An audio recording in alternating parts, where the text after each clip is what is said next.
Hello नमस्कार दोस्तों, बहुत बहुत स्वागत करते हैं हमारे चैनल पे।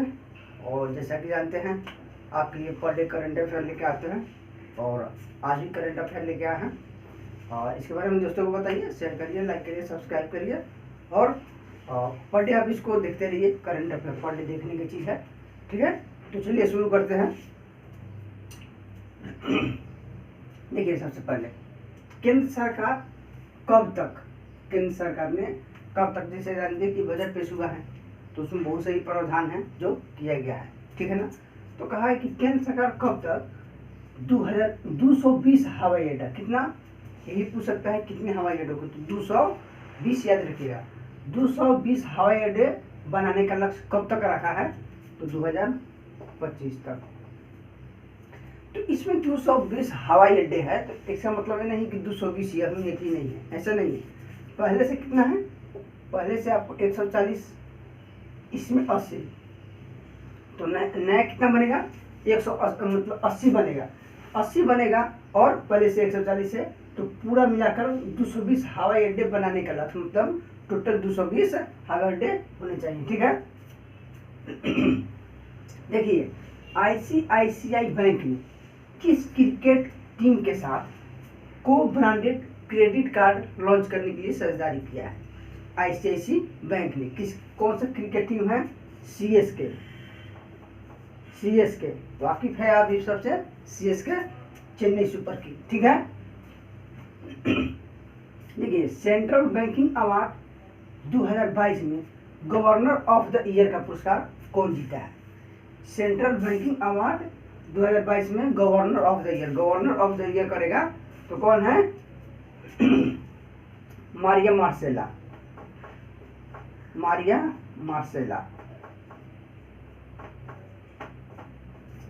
से कुछ याद आ रहा है, जो यूक्रेन में दुनिया का सबसे बड़ा था एयरप्लान था, मारिया था, जिसको रूस ने नष्ट कर दिया है। वो कहाँ था, तो यूक्रेन में ही था, जिसका मारिया सपना मारिया का ही है, सपना AN-225। तो दुनिया का सबसे बड़ा विमान था वो, जो नष्ट कर दिया गया है यूक्रेन में। The Little Book of Joy किसने लिखा है, the Little Book of Joy किसने लिखा है, तो लिखा है दलाई लामा और डेसमंड टूटू।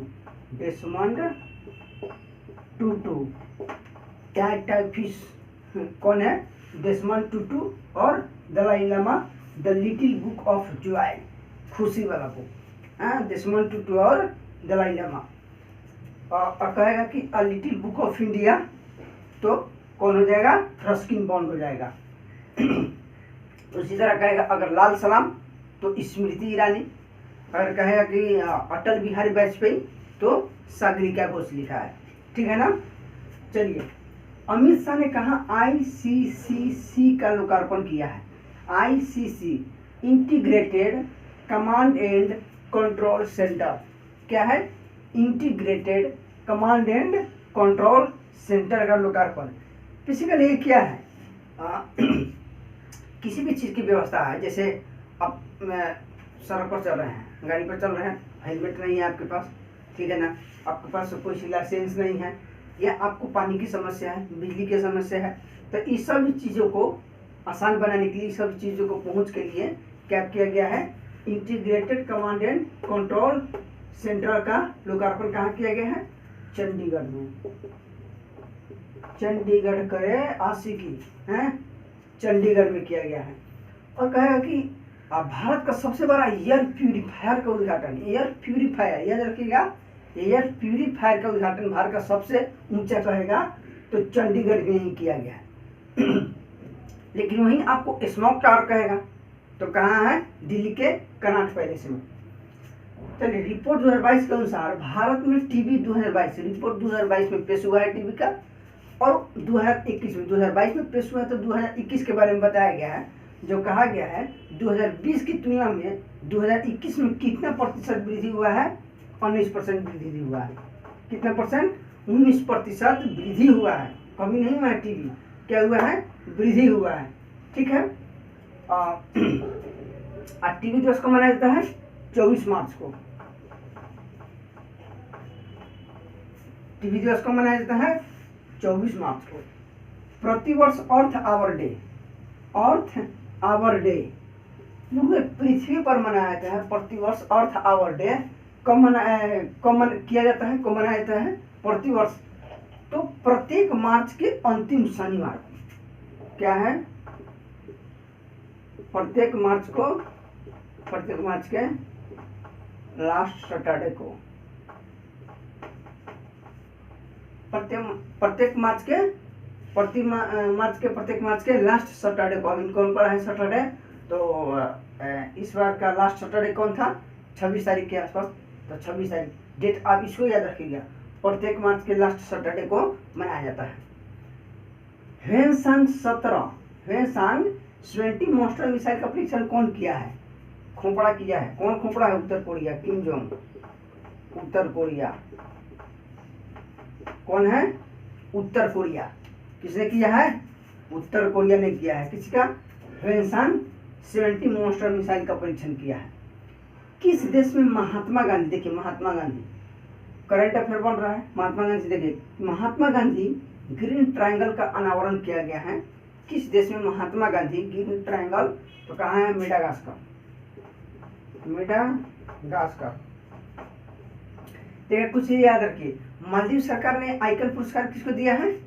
सुरेश रैना को, ठीक है ना। मॉरिशस में मेट्रो स्टेशन का नाम रखा गया है गांधी जी के स्थान पर, गांधी जी के नाम पर। तो कहाँ? तो मॉरिशस में। और एक महात्मा गांधी ग्रीन ट्रायंगल का अनावरण कहाँ किया गया है? मेडागास्कर में। भूमि रिकॉर्ड तक आसान पहुंच करने के लिए, मतलब भूमि से जो भी रिलेटेड है समस्या है उसके रिकॉर्ड तक आपको जल्दी पहुंचना है, मतलब उसके सुनिश्चित करने के लिए कि हाँ कोई भी काम जल्दी हो जाना चाहिए, ठीक है ना। आपको उसमें ज़्यादा समय नहीं लगेगा। तो भूमि रिकॉर्ड को आसान पहुंच के लिए कौन सा दिशांक ऐप लॉन्च किया गया? दिशांक ऐप। कौन सा ऐप है? दिशांक ऐप। आपसे भी पूछ सकता है कौन सा ऐप है, तो कौन सा ऐप है? दिशांक ऐप लॉन्च किया है कर्नाटक सरकार ने। कौन? कर्नाटक सरकार ने, ठीक है। देखिए हुरून रिच लिस्ट 2022 के अनुसार दुनिया का सबसे अमीर व्यक्ति एलन मस्क। कौन है? Elon Musk. हुरून स्पेसएक्स इन्हीं का है, ठीक है ना। भारत की पहली hydrogen fuel cell car, Bharat की पहली हाइड्रोजन फ्यूल सेल कार कौन है? तो Toyota Mirae, Toyota Mirae.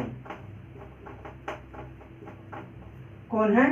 Toyota Mirae Bharat की पहली हाइड्रोजन फ्यूल है, हाइड्रोजन फ्यूल से चलने वाला है, ठीक है ना। और भारत की पहले कौन सी एयरलाइन है जो सूर्य के ईंधन से चलने वाला एयरलाइन बना है? तो कौन बना है? स्विस इंटरनेशनल एयरलाइन, ठीक है। पहले हम आपको बता चुके हैं। Varanasi high speed rail corridor Bihar के कितने जिलों से होकर गुजरेगा? ये बिहार के लिए इम्पोर्टेंट है, बीपीएससी के लिए। वाराणसी ऐसे सब बीपीएससी के लिए जरूरी है, ठीक है ना। जो भी क्वेश्चन कराते हैं आप, कोई भी पीसीएस से रिलेटेड हो, कोई भी वनडे एग्जामिनेशन, सबके लिए बेहद ही आसान और बेहद ही चुनिंदा प्रश्न होते हैं जो काफ़ी महत्वपूर्ण होते हैं एग्जाम में पूछने के लिए, ठीक है ना। देखिए Varanasi high speed rail corridor Bihar के कितने जिले से गुजरेगा? 5 जिलों से। और 5 जिलों से गुजरेगा। इधर आपको बक्सर हो जाएगा, भोजपुर हो जाएगा, पटना, नालंदा और नवादा हो जाएगा, ठीक है ना। कौन सी कंपनी देश की अग्रणी कोयला उत्पादक कंपनी बन गई है? कौन सी कंपनी देश की अग्रणी मतलब फर्स्ट, पहला अग्रणी कोयला उत्पादक कंपनी कौन सा है? महानदी कोलफील्ड्स। महानदी कौन है? महानदी कोलफील्ड्स। कौन है? महानदी कोलफील्ड्स है जो देश की अग्रणी कोयला उत्पादक कंपनी बन गया है, ठीक है ना। चलिए, किस राज्य में देश के पहले digital water data bank aquarium का उद्घाटन किया गया है? किस राज्य में देश के पहले digital water data bank aquarium का उद्घाटन किया गया है? कहाँ किया गया है? कर्नाटक में। कहाँ किया गया है? कर्नाटक में किया गया है, ठीक है। तो आज 15 क्वेश्चन था और आशा करते हैं कि पर डे की तरह आज भी अच्छा लगा होगा आपको। और देखिए अच्छा लगने से मतलब क्या है, ये तो करंट अफेयर है और करंट अफेयर जाते हैं कि पर डे किसी न किसी एग्जाम में आते रहता है। और ये बहुत ही इम्पोर्टेंट आता है। करंट अफेयर पर डे करने की चीज़ें हैं, पर डे आप करते रहिएगा तो आपका दिमाग में स्ट्राइक होगा, क्योंकि करंट अफेयर आप याद नहीं कर सकते हैं पूरे के पूरे, पर डे कई सारे करंट अफेयर बनते हैं, ठीक है ना। तो इतना याद किसी से नहीं होता है, कोई भी नहीं करता है, ठीक है ना। लेकिन क्या है कि उसको आप पर डे आप अपने दिमाग में स्ट्राइक करते रहिएगा, कहीं से कुछ आप करते रहिएगा तो सही रहेगा। ऐसा नहीं कि हम बुक लिया के 10 दिन पहले एग्जाम के 10 दिन पहले पढ़ लेंगे तो हो जाएगा, ऐसा नहीं होता है। क्योंकि करंट है ना, ऐसा नहीं है, कोई खास सब्जेक्ट नहीं है कि आप इसको याद कर सकते हैं, और ज़्यादा दिन तक याद भी नहीं करना रहता है। आप जिस एग्ज़ाम के लिए तैयारी कर रहे हैं उस एग्ज़ाम के लिए करना है, उसके बाद तो फिर ज़रूरी भी नहीं है। अगर कोई एग्ज़ाम है तो मानते हैं कि 2 महीना 3 महीना बाद होता है, तो कुछ चीज़ें छोड़ के फिर नई चीज़ें आती हैं। ये जो भी आपको कराई जा रही है अभी 2 दिन 4 दिन के अंदर हुई है वो वही है, ठीक है ना।